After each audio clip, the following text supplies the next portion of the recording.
Hey everyone, this is Dr. Markhan, and today we are going over our first chapter in our book, Chapter 1, on the human body, an introduction and an orientation.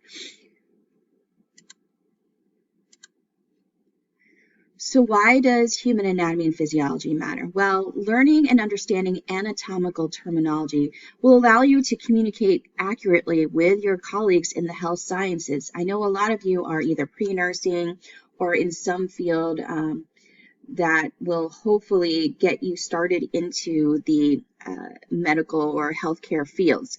So learning correct anatomical terminology will help you communicate with them effectively, because their anatomy is definitely, a lot of instructors say this, it's another language. It's basically learning another language.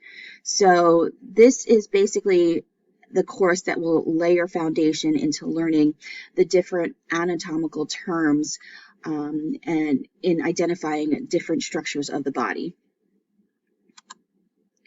So in this PowerPoint, you'll see a video, sort of an introduction video on why this matters.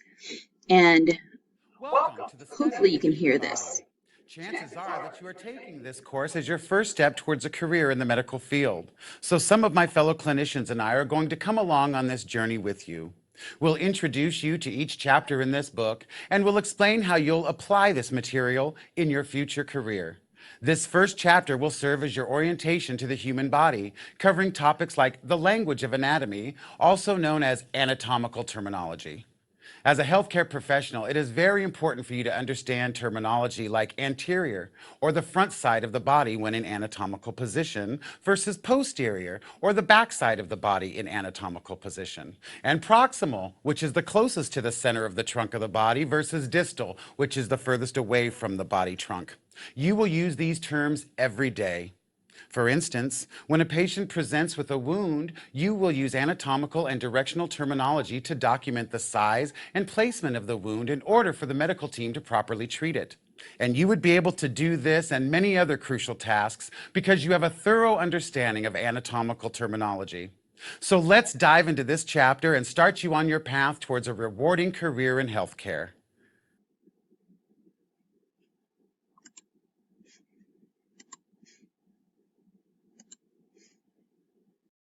Okay, so that video basically explained the importance of using different anatomical terms, and we will learn those terms as we go further into this chapter.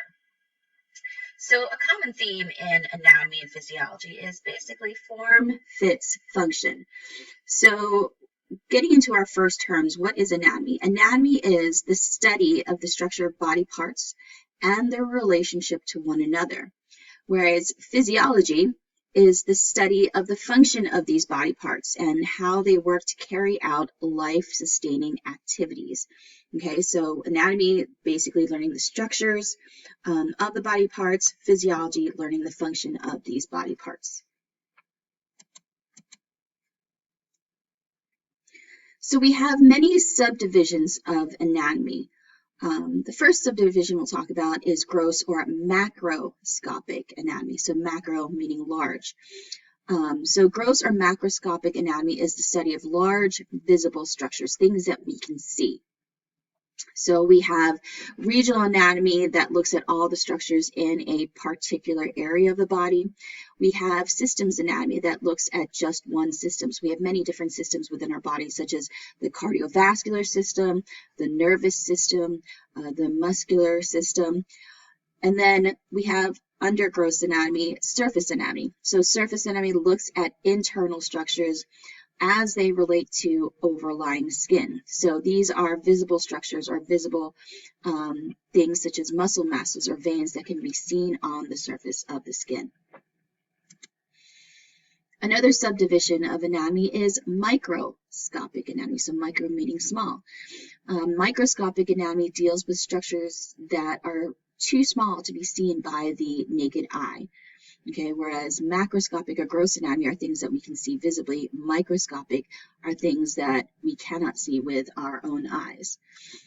So under microscopic anatomy, we have cytology. So cyto is the root word for cells. So cytology is the microscopic study of cells. Okay, so anything that ends in ology basically means the study of.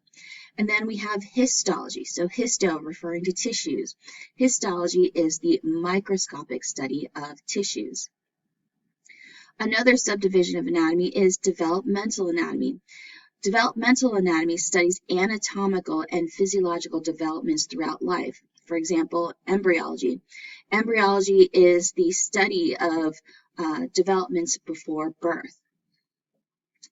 Now, in order to study anatomy, we must know anatomical terminology and be able to observe, manipulate, palpate. So palpate means touching. And then auscultating. Auscultating refers to listening, usually with a stethoscope. With regards to physiology, we also have subdivisions within physiology, and these subdivisions are based on organ systems. So we have renal physiology as well as cardiovascular physiology, how the kidneys work, how the heart functions. Usually our subdivisions of physiology will focus on cellular and molecular levels of the body and looks at how the body's abilities are dependent on specific chemical reactions within individual cells. Now, in order to study physiology, you have to understand basic physical principles such as electrical currents, pressure, as well as movement. These are all basic chemical principles.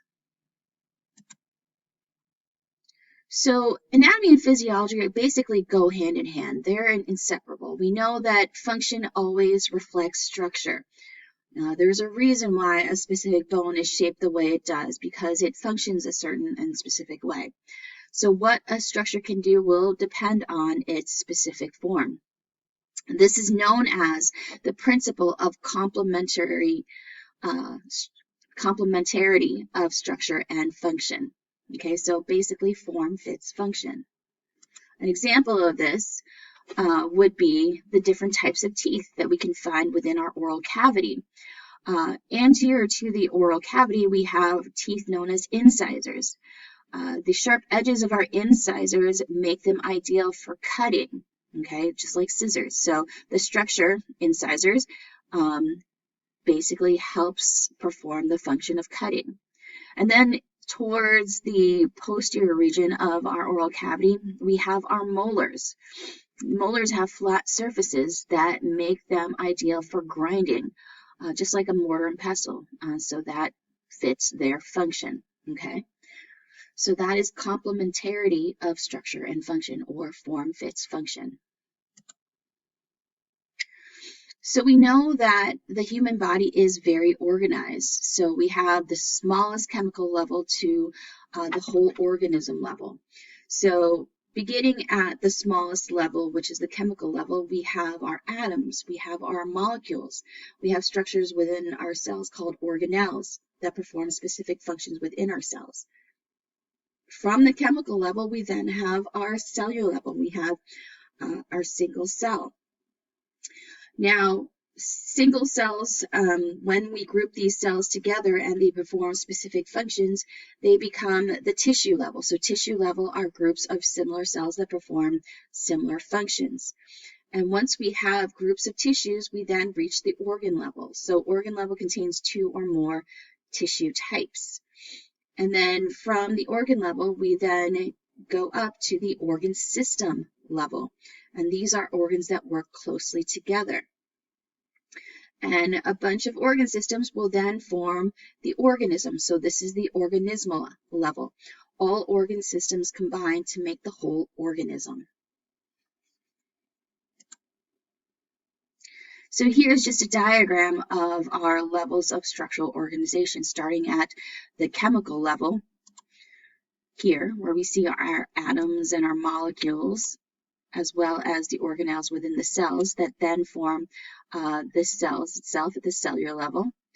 And we have different cells within our body. We have muscle cells, we have neurons, which are the cells of our nervous system. We have cardiovascular heart cells, And all these cells that have similar functions will then form tissues. Okay, so here we have the tissue level. And then we have a bunch of tissues that are also similar in nature, will then form organs. Organs will then form organ systems, and organ systems will form an organism.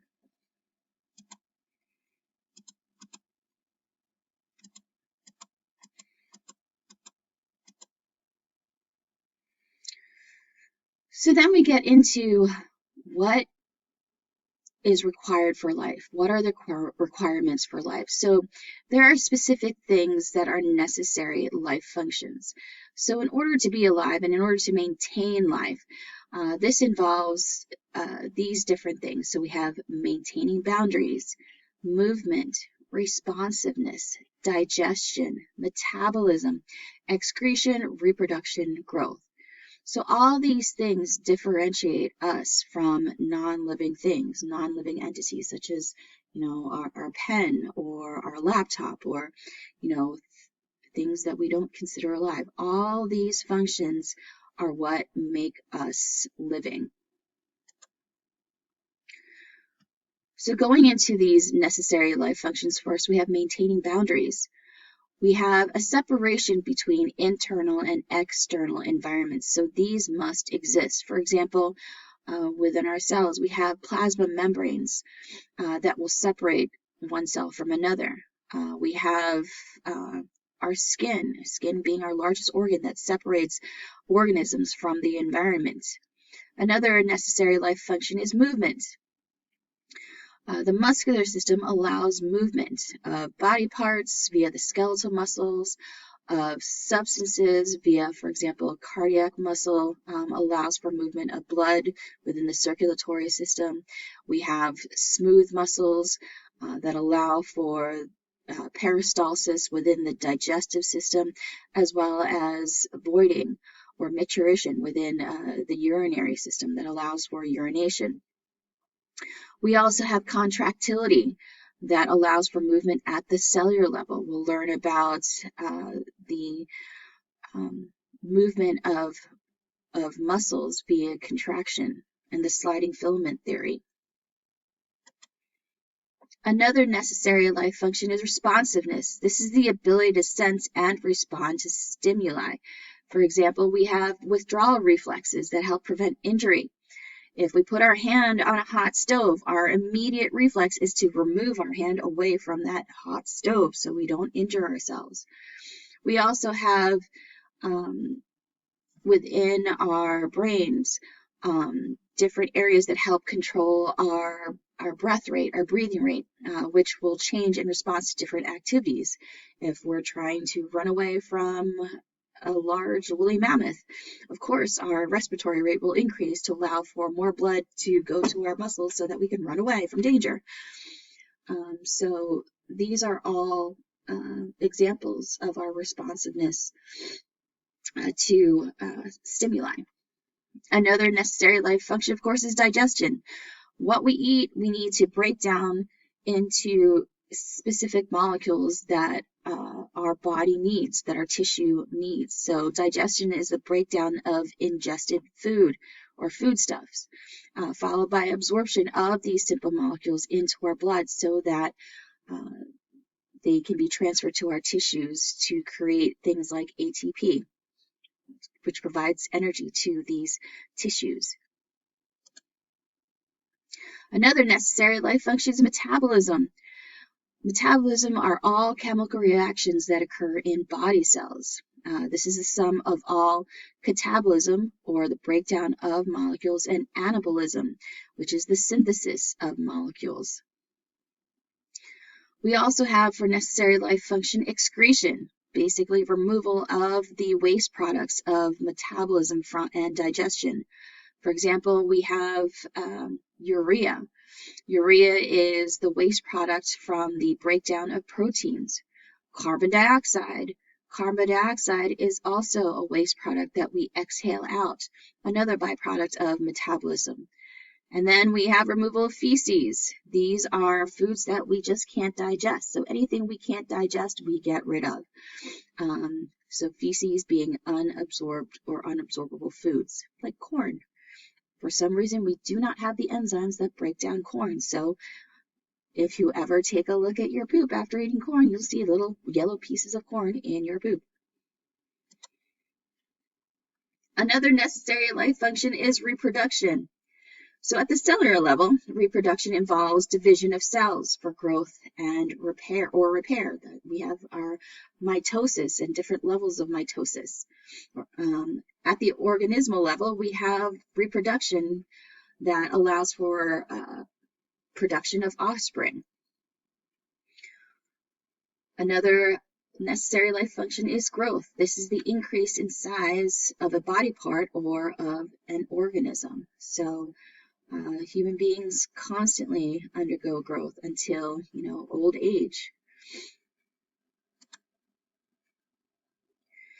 So we know that humans are multicellular, meaning we have many cells. So to function, individual cells must be kept alive. Organ systems are designed to service the cells, and all cells depend on organ systems to meet their survival needs. Now, we have 11 organ systems that work together to maintain life, and all of them do work together to help us stay alive. So here's just an example of some interrelationships among some body organ systems. So for example, we have relationships between the digestive system, the respiratory system, the cardiovascular system, the urinary system, and the integumentary system. So we know that the digestive system will take in nutrients, break them down, and then, of course, eliminate anything that we cannot absorb through feces. We have the cardiovascular system via the blood, which distributes oxygen and nutrients to all body cells and delivers waste and carbon dioxide to disposal organs via the digestive system.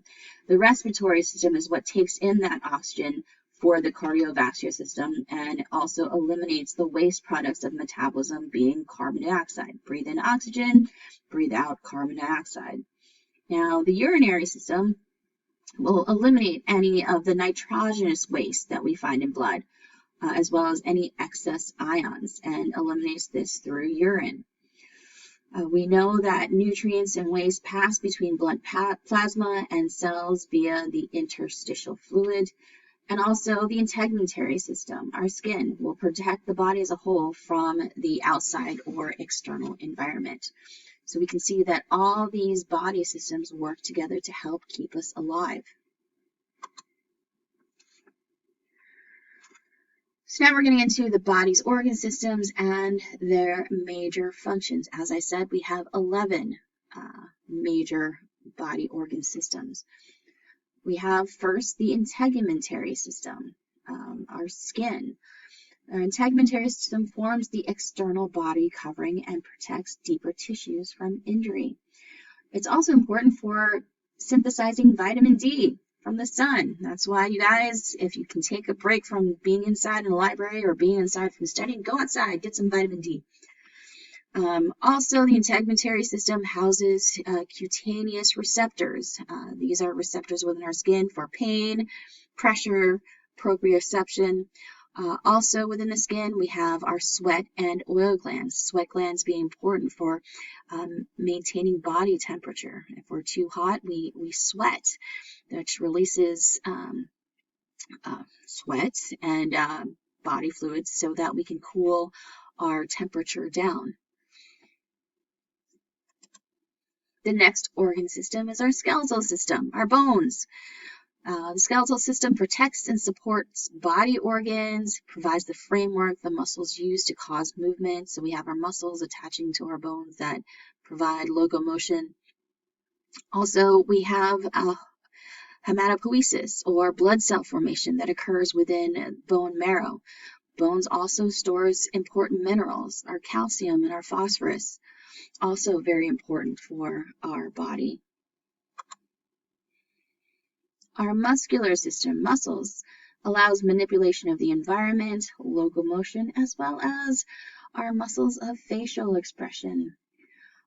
Muscles also help us maintain posture and produce heat. Our nervous system.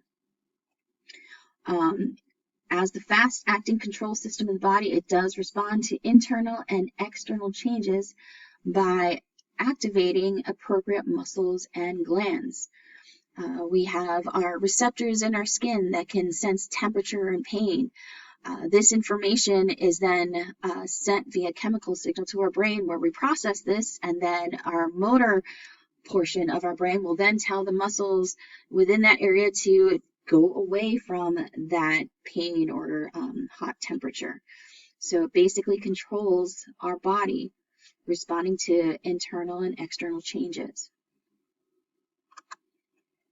Our endocrine system, our glands. So our glands secrete hormones. Hormones regulate processes such as growth, reproduction, nutrient use via metabolism by the body cells. And we have many different glands within our body that help us maintain our homeostasis. Cardiovascular system. These are made up of our blood vessels that will transport blood. Blood important for carrying oxygen towards our tissues, and then carbon dioxide away from our tissues. Also transport nutrients as well as waste. And our main organ within our cardiovascular system is our heart. This heart is a very specialized organ that helps pump blood to circulate the blood throughout our body. Our lymphatic system, part of our immune system. Lymphatic system will pick up fluid that is leaked from blood vessels and returns it to the blood. Helps dispose of debris within the lymphatic stream. Houses important cells such as white blood cells, also known as lymphocytes, that are very important in immunity. Immunity is our defense system, so the immune response will help mount an attack against any foreign substances such as viruses like the coronavirus or bacteria that may be found within our body. The respiratory system. The respiratory system helps keep blood constantly supplied with oxygen and helps remove carbon dioxide. These exchanges, of course, occur through the walls of the air sacs of the lungs. Our next body system is the digestive system. The digestive system breaks down food into absorbable units, small molecules that will enter the blood for distribution to our body cells and tissues. Anything that we don't absorb or break down is considered indigestible, so indigestible foodstuffs are then eliminated as feces. We have the urinary system. So the urinary system helps eliminate specific waste, nitrogenous waste from the body. Also helps with the regulation of water, electrolytes, and acid-base balance of the blood. Then we have the different reproductive systems. We have the male reproductive system, which its overall function is the production of offspring. We know that the testes, the male sex organs, primary male sex organs, produce sperm, as well as the male sex hormone testosterone. Male ducts and glands aid in delivery of sperm to the female reproductive tract. We know that within the females, ovaries produce eggs and female sex hormones, such as estrogen. Remaining female structures will serve as sites for fertilization within the fallopian tubes, as well as development of the fetus within the uterus. Also part of the female reproductive system are mammary glands, which are the female breasts that help produce milk to nourish the newborn baby. As we see here, the different organs of the female reproductive system. So we know that humans do need several things to survive. So humans need several factors for survival that must be in specific appropriate amounts. If we have too much or too little, it can be detrimental or harmful. So we need nutrients, of course, oxygen, water. We need to maintain normal body temperature within a normal range, as well as appropriate atmospheric pressure. So why do we need nutrients? Nutrients are important chemicals for energy and cell building. For example, nutrients such as carbohydrates. We use this as a major source of energy to create our ATP. Proteins, another important macromolecule needed for cell building and cell chemistry. We have our fats or lipids, important for long-term energy storage. And then we have minerals and vitamins in specific amounts involved in chemical reactions as well as for structural purposes. And of course, we all need oxygen. Oxygen is essential for release of energy from foods. And we know that the body can survive only a few minutes without oxygen. Of course, another important nutrient or important thing for our survival is water. We have to have water. This is the most abundant chemical in our body. Provides the watery environment needed for chemical reactions. Also is the fluid base for our secretions and excretions.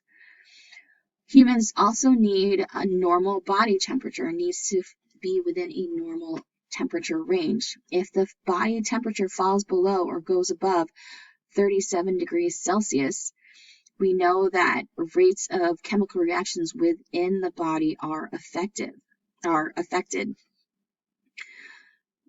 Humans also need appropriate atmospheric pressure. We know that the specific pressure of air is needed for adequate breathing and gas exchange that occur within the lungs.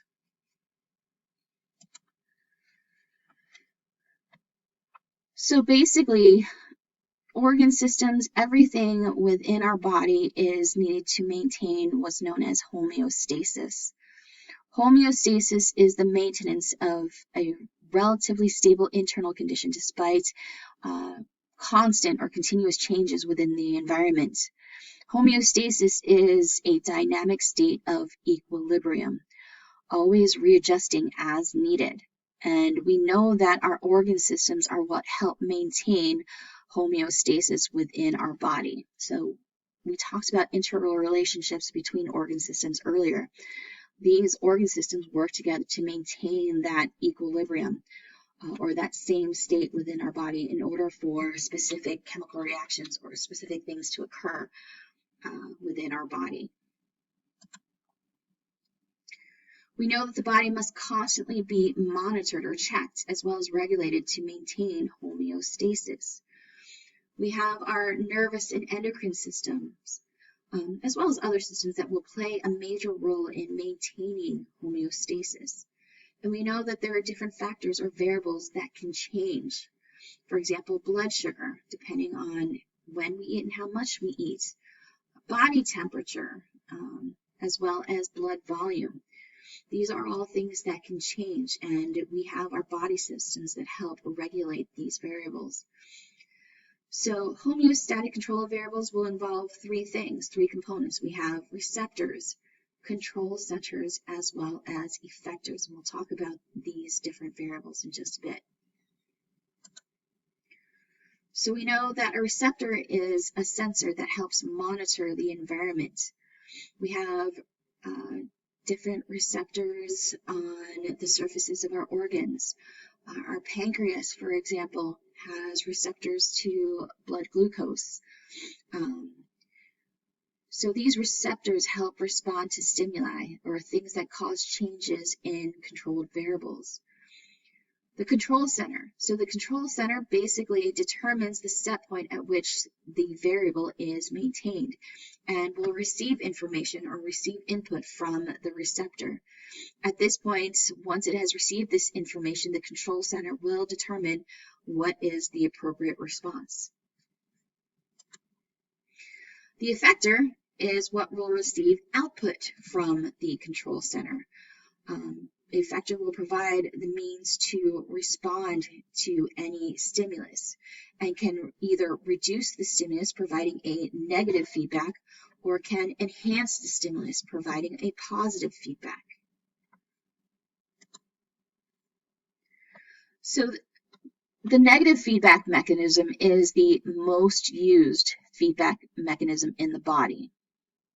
This negative feedback mechanism will reduce or shut off the original stimulus. Basically, the variable changes in the opposite direction of the initial change. Examples of negative feedback mechanisms involve the regulation of body temperature, which is a mechanism found in the nervous system. Another example is the regulation of blood glucose by insulin.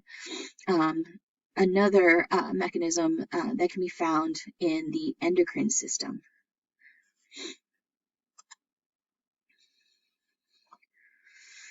So examples of negative feedback also include receptors that sense increased blood glucose or blood sugar. Again, we have receptors on the pancreas.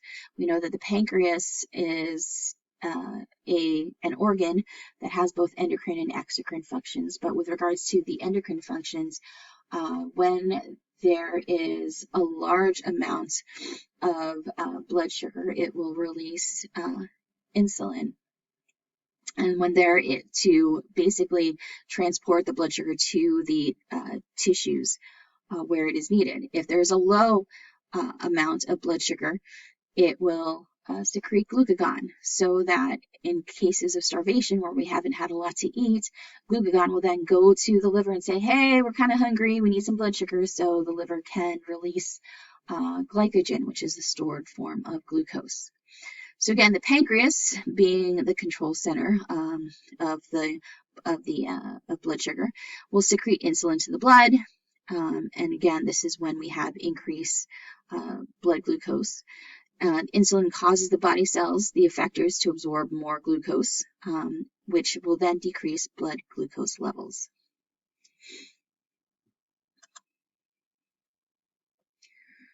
So here we see the interactions among elements of a homeostatic control system that will help maintain stability within the internal environment. So first we start off with a stimulus here at number 1.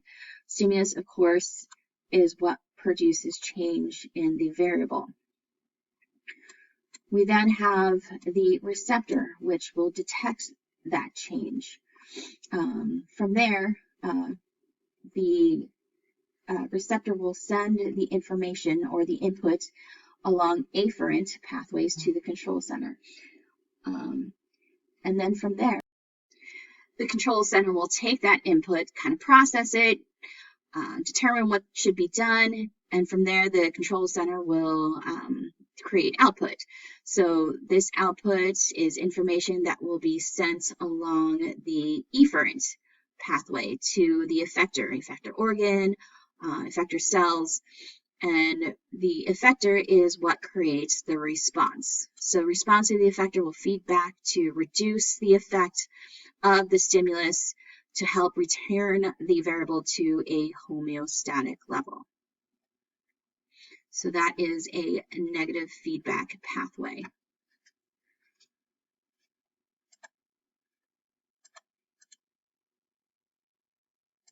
So again, here we see the different steps that we just talked about. An example of a negative feedback mechanism is body temperature. So we know that body temperature is regulated by this type of feedback mechanism. So for example, here we have the stimulus being heat. Heat will increase body temperature or cause body temperature to rise. We have temperature receptors that are sensitive to temperature, and we can find these receptors in both the skin as well as the brain. From this, the information, the input is then sent along the afferent pathways going towards the control center. Here, the control center involves the thermoregulatory center within the brain. That center will process the information and realize, hey, our body temperature is rising for some reason. And from there, it will create an appropriate response. The output will then leave along efferent pathways to the effector organs or glands, in this case being the sweat glands. So sweat glands are then activated, and the response is we have evaporation of sweat that allows for body temperature to fall. Stimulus will end, and we are back in our balance or homeostasis. On the opposite end, if we have cold, so the stimulus being cold, our body temperature will decrease or fall. Again, we have our receptors in our skin and our brain that will pick up the cold, send this input along afferent pathways to our control center, our thermoregulatory center within the brain, process the information, it's kind of chilly, then send this output along efferent pathways to our effectors, such as our skeletal muscles. We know that shivering is a response to cold, so that the skeletal muscles can produce heat. Shivering helps produce heat, and this response will then allow for our body temperature to rise and go back into equilibrium or homeostasis. Okay, so again, this is just an example of a negative feedback mechanism.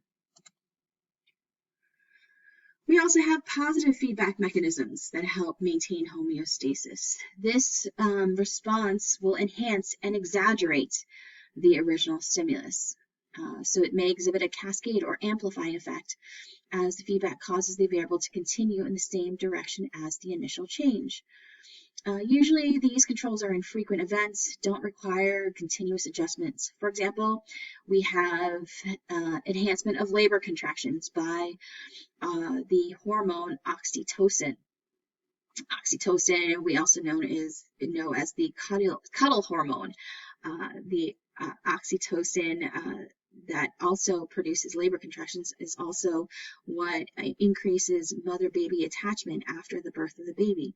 Oxytocin is also the love hormone. When we see our crush for the first time, or we start dating someone and we are in that state of bliss and we just want to be with that person all the time, form that attachment, that's oxytocin.